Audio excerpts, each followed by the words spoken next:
আমরা গণেশ ঠাকুরকে জানি, কিন্তু কে এই গণেশ? তার নামই বা গণেশ হলো কেন? গণেশ হলেন মহাদেব ও পার্বতীর প্রথম পুত্র। গণ শব্দের অর্থ সমষ্টি, গণযুক্ত ঈশ্বর। ঈশ্বর শব্দের অর্থ প্রভু বা ঈশ্বর, সমষ্টির যিনি প্রভু বা ঈশ্বর। গণ বস্তুটি কি?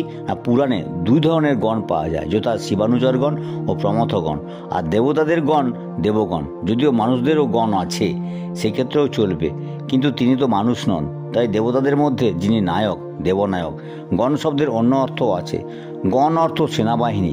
বস্তুত ধ্যানমন্ত্রেও বলা হয়েছে দন্তাঘাত অবিদারিত রুদ্রই সিন্দুর শোভা করম, অর্থাৎ দন্তাঘাতে যিনি অরি বা শত্রু নিধনকারী, শত্রু শনিতে অর্থাৎ শত্রুর রক্তে স্নান করেই তিনি সিন্দুরের ন্যায় রক্তবর্ণ শোভামণ্ডিত, তাই তো তিনি গণেশ, এবং তার নাম গণপতিও বটে। এই পর্যন্ত।